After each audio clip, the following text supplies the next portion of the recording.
Barrier islands naturally change, they naturally move, and literally part of our mission is to protect that change. The diversity of the habitats on Assateague are really, really spectacular. A 37-mile stretch of undeveloped beach, forest, and salt marsh, home to thousands of species.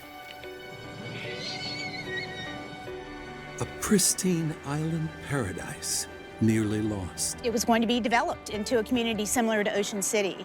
We owe our existence to a Northeaster. If that had not happened, this would be a completely different place. Now, protected as both a state and national park, the Maryland portion of Assateague Island welcomes 3 million visitors each year. This is really Maryland's only undeveloped natural coastline. But today, the island faces another urgent threat. Climate change is accelerated change, and if you accelerate the change on this island too much, the island is going to die. Explore this dynamic, fragile coastal environment next on Outdoors Maryland. Outdoors Maryland is produced in cooperation with the Maryland Department of Natural Resources.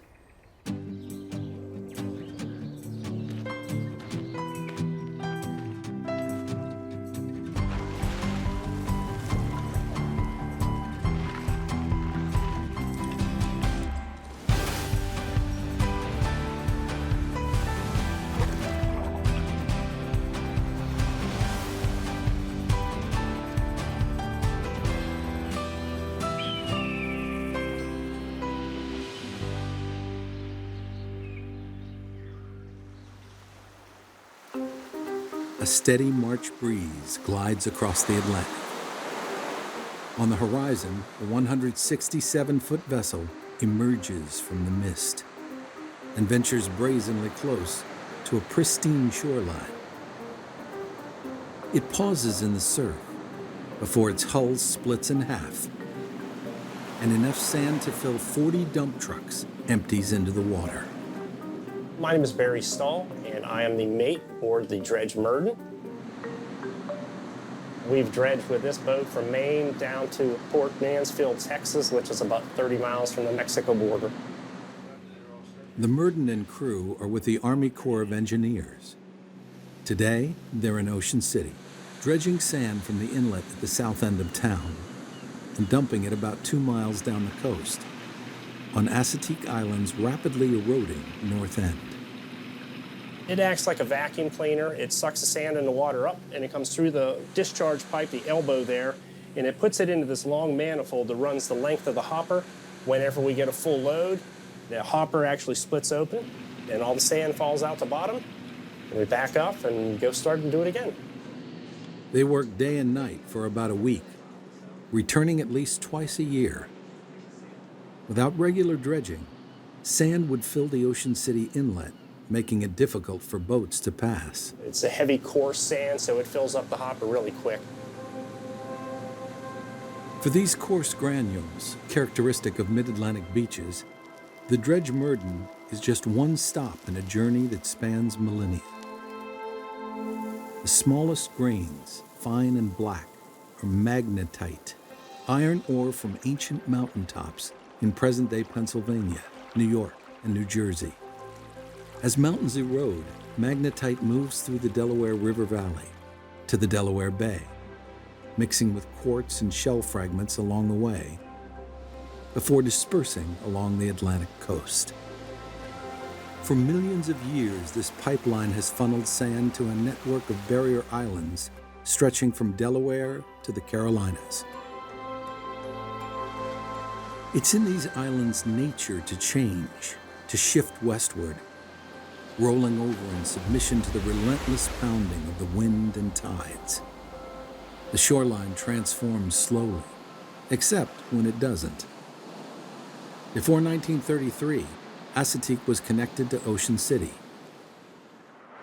But on August 22nd of that year, a powerful storm, known only as the Great Hurricane, carved the Ocean City Inlet, linking the Sinapatuxent Bay to the Atlantic Ocean and reshaping the landscape here forever.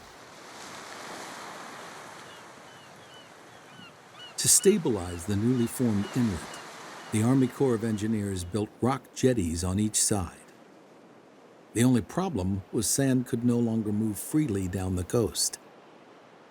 Coastal geologists predicted that if we didn't step in with some kind of corrective action, that the north end of the island would slowly disintegrate and likely breach into multiple inlets. Enter the Murden and the Shoreline Replenishment Project. Bill Hulslander, Chief of Natural Resources at Assateague National Seashore, has been involved in the program since it began in 2002. The field data is indicating that the rate of shoreline retreat has definitely slowed and is now approaching the pre-inlet conditions. At its narrowest point, the north end of the island is only a few hundred meters wide. If it were to be lost to erosion, mainland communities to the west would lose an important buffer from Atlantic storms and high tides. And some residents would lose their homes altogether. You guys make sure you have your zip ties and your green ties. It's dawn on a cool June morning. Armed with a hula hoop and camera, Molly Struble, a biological science technician with the National Park Service, is tracking a pair of new parents. It'll do, we call it a peeplo, so it'll be kind of like peeplo, peeplo. The piping plover is a federally threatened species known to nest on undisturbed, sandy shorelines. Assateague's north end is one of the few places secluded enough. The birds thrive in this constantly changing environment, where every so often a storm will cause the ocean to wash over the island, covering vegetation with sand and keeping it moist and ready for foraging. So these are piping plover tracks right here, and you can kind of see how they get heavy coming in. Molly and her team are charged with finding and protecting these vulnerable nests. And then our nest is right here. We have 4 eggs. As Molly takes a few photos, the rest of the team approaches, single file, disturbing as little sand as possible. After all, the piping plover isn't the only shorebird nesting on the sand. The gray and brown speckled eggs of the American oystercatcher also dot the beach. Spotting them is like a high-stakes Easter egg hunt. One wrong step could be devastating. Back at the nest, Molly prepares to float the eggs in distilled water. The angle of the bobbing egg helps her determine how close it is to hatching. This one is going to be at 90 as well. The eggs in this nest make a perfect right angle. Now that we do have that 90 degrees, we can go back to our charts and get a egg-laying cycle for this nest and figure out when it will hatch and start our monitoring for it. We'll put the gate up to the north side of the dune. Now it's time to protect the nest and leave, so the anxious parents can return. So we're gonna put up an exclosure around the nest. It's gonna be equidistant on all sides with the nest in the middle. We do this so that we can protect the nest from any predators. We do get foxes up here, and we have crows, grackles, things that like to try to get into the nest and eat the eggs. At about 7 inches long, the piping plover is the only bird around small enough to fit through the bars. We want to make sure that it's completely secure all the way around the exclosure. And that's an exclosure at Assateague. The bird was attentive the whole time, piping around us while we were putting it up, and returned safely to it after we put it up. National parks are typically the last places for things like piping plovers and other rare species to be able to live and prosper. So we take that responsibility very seriously and do what we can to protect and conserve those species.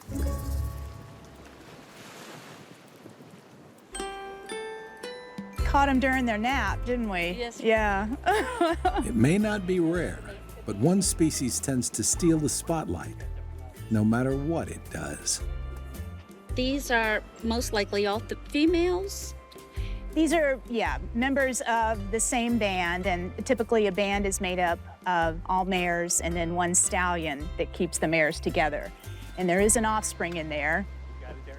The Assateague Island ponies are the stuff of legend. A centuries-old herd of feral horses. Their dignified existence and mysterious origins are as much a part of the island's ethos as the ocean itself. There's a couple of different legends about the wild horses on Assateague. Probably the most famous legend that you hear about is our horses were survivors of shipwrecks. Now retired, Liz Davis spent 30 years educating visitors as the chief of interpretation at the National Seashore, answering lots of questions about the ponies. They were probably horses that are descendants of those that were put over on the island by local farmers to avoid having to, build fences and pay taxes on their livestock and things like that. So That's why they're here. There's a third theory that maybe these horses were dropped off by pirates. In short, how they arrived on Assateague is still up for debate. Many visitors to the Maryland portion of the island are surprised to learn that the horses here are not involved in the annual pony swim and auction. Those horses live in Virginia, separated from the Maryland herd by a fence at the state border.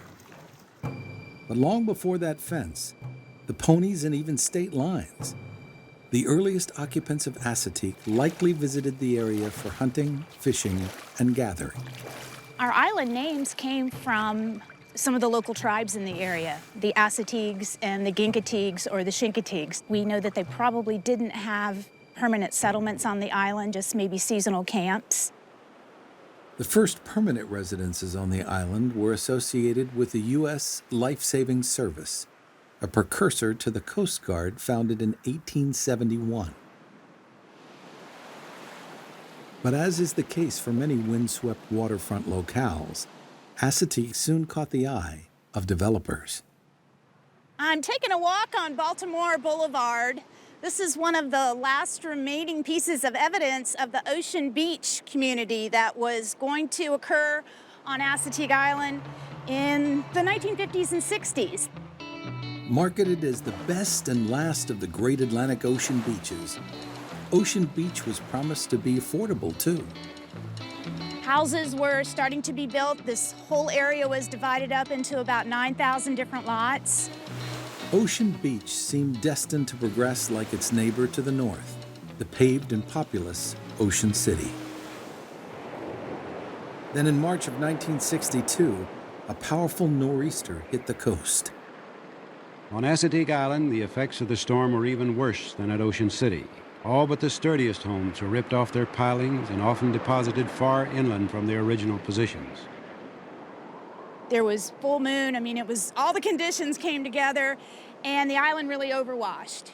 So the developer at the time decided maybe now was the time to sell to the government. Today, the entire 37-mile island is protected land, falling under the jurisdiction of 3 separate government agencies. Assateague Island National Seashore makes up most of the 22-mile Maryland portion, save for a 2-mile stretch in the middle, Assateague State Park. To the south, Chincoteague National Wildlife Refuge, run by the U.S. Fish and Wildlife Service, makes up the Virginia portion of the island. Assateague welcomes more than 3 million visitors each year, many of them to see the wild horses. And these famed equines are wild, no matter how tame they may appear. They're such large mammals that they can be very dangerous. We have visitors that are kicked every year. We have some visitors that are bitten every year. It's best to just keep the safe distance away, which is 40 feet, and respect them as wildlife. The horses roam freely between the National Seashore and the state park. They spend much of their time in the marsh. This is a really large band. I think there's about 12 horses. Except, as state park naturalist Kara Holland can attest, during peak camping season. Typically, there's no people on the island for them to interact with, but during the summertime, they'll come to our developed areas such as the campground or in our parking lots because they unfortunately associate people with food. So it brings a lot of the horses that we don't typically see, a lot of the larger bands, into one area, which is very dangerous, not only for the horses themselves, but for the people that are around in that area camping. Kara is part of the state park's Pony Patrol. Her job is to teach campers how to coexist with these 800-pound wild animals. So I was just stopping by because I noticed that you had a watermelon on your table. If you don't mind moving that in, we would really appreciate it. The horses are making their way down from the other side of H Loop, so just a heads up on that. But thank you. So when I'm walking around, what I'm looking for is on the picnic tables and around the campers is if they have coolers out, food, trash bags, and if they have a site where they have one of our new horse-resistant picnic tables, I would just ask them, instead of storing it beside their camper, if they could put it inside of that picnic table. Yep, if you could just back away for me. Yeah, okay. If they do raid a campsite, Kara steps in. It's just water. So we'll just spray at their shoulder level, and it normally will do just enough to keep them moving. It doesn't scare them in any way, and it doesn't harm them. As bands of horses from all corners of the island converge on campsites, looking for food, Kara watches for signs of conflict brewing between stallions, usually over mares. The stallions will do what we call posturing. So they'll come up to the other horse that's kind of in their territory, and it's almost like a sign of back off, you're in my area. They'll just smell at each other. Sometimes they'll fight with one another, but most of the time it's one running the other one off. Whether sparring or subdued, Assateague's horses bring an untamed romance to the island. But they're just part of the reason many choose to come here. Yes, we're checking in. 5 years ago, Melanie Pizzini of Pasadena came here with her family for a long weekend. So we have a lot of stuff we'll be unloading. They liked it so much, the following year, their long weekend got longer. Now, they come for a week. I would come longer, but a week is already pushing it for the rest of the family. They're ready to go home, but I love being here. The essentials we bring are lots of extra towels, sunblock, bug spray for sure. We try to move in for the week. We try to make it so that we're comfortable here. We don't have to go anywhere. We don't really go and do a whole lot when we're here. It's so different than our actual lives back home because I have 3 kids and I have a daughter that does dance and a son that does soccer and school, and I do daycare, so we're busy, we're nonstop. There is no downtime. Here, we can just be a family and there is no schedules to follow. There is no time that we have to be somewhere. There's no really distractions from phones or friends. We can just kind of relax. That's my favorite.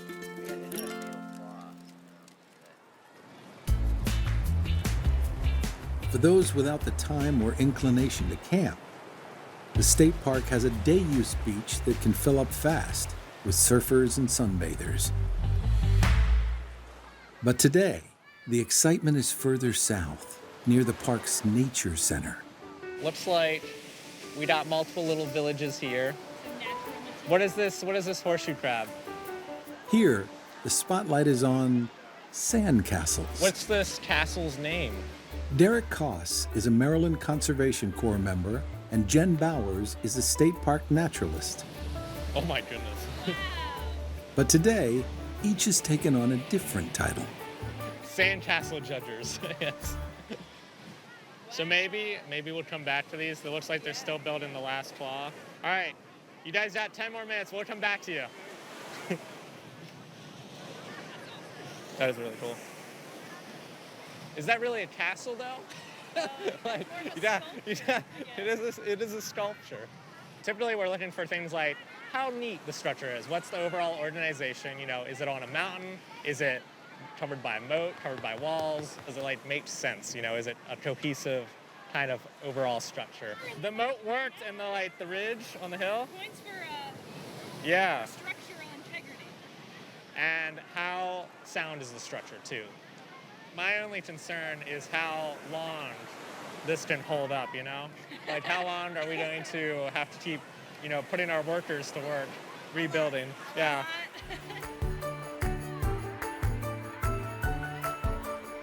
Did you want to tell us anything about it? It's a crab. As Derek and Jen deliberate, high tide approaches. A reminder that the competitors' work is fleeting, and soon these masterpieces will be swept to sea.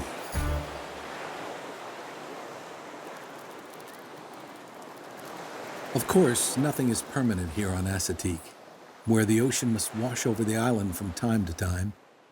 Driven by coastal storms, this natural process is essential to maintaining the island's geologic integrity and the diverse plant and animal communities that depend on it. It's a concept so fundamental to this place, it's part of the National Park's official mission statement. One of the things that we're supposed to protect are the natural forces of change. As superintendent of Assateague Island National Seashore, Hugh Hawthorne is tasked with implementing this seemingly contradictory mission. And that's why we don't try too hard to stop the island from moving, because it's part of our mission to let the island do what it wants to do. Keep pulling it in. Got it. Yes! Good job, Annabelle. Is it big enough? Is it big We'll enough? check. It is big enough. A favorite spot for crabbing, the ecologically diverse salt marsh relies on the island's movement. Covering about 5,000 acres, nearly 30% of the island, the marsh craves a steady diet of sand from the ocean side, carried west by natural forces of wind and water. It's a mix of salt water and fresh water, and it's a very, very productive ecosystem. An ecosystem that begins with this, marsh grass, and the ribbed Atlantic mussels that attach themselves to it, creating a giant filter for nearby bays.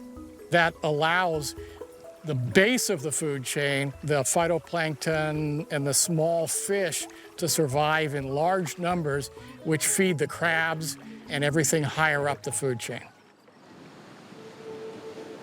As natural forces transform Assateague, there is another, more insidious kind of change at work. Climate change is accelerated change, and if you accelerate the change on this island too much, the island is going to die. By the year 2040, scientists predict the water level here will rise between 4 and 8 inches, bringing higher concentrations of salt water into this delicate marsh habitat. One of the obvious effects, if you look off in this direction, you can see what we call a ghost forest. The salt water gets into the roots of those trees and is killing them. And though Assateague relies on storms, they're getting stronger and more frequent. Erosion is accelerating. We measure it in feet, we don't measure it in inches. And there are places on this island that have eroded 10 feet in 2 years. Dunes are shifting west fast, often leaving campsites covered in sand. And this is happening right now. This dune line is moving. It's probably moving faster than our projections. So when we say 2040, it's probably more like 2035 before this whole area gets overrun by sand. A challenge that's inspired a rethinking of how things are done here. We don't build anything permanent on this island. Everything that we build from now on, with the exception of the roads, is movable. On state park property, permanent structures are also a thing of the past.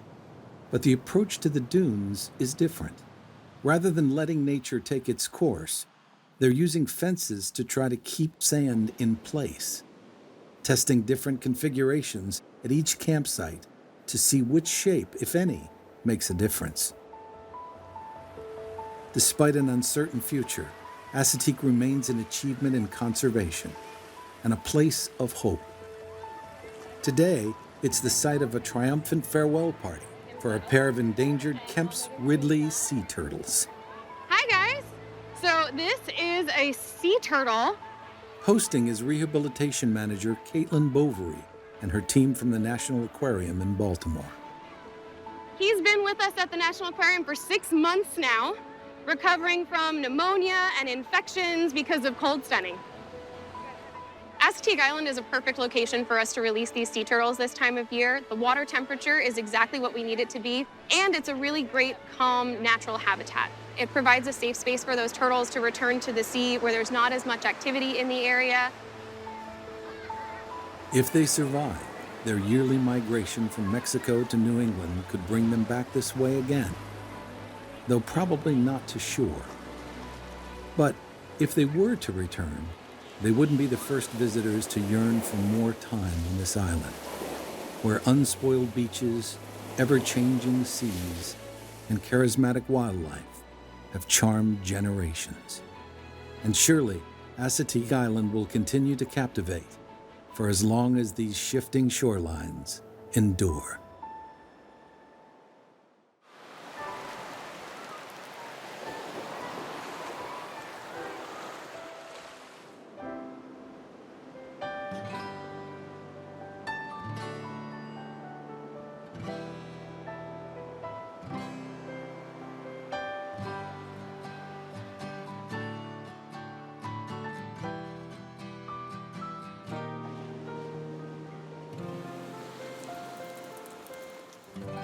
To stream episodes of Outdoors Maryland, visit mpt.org. And don't forget to follow us on social media.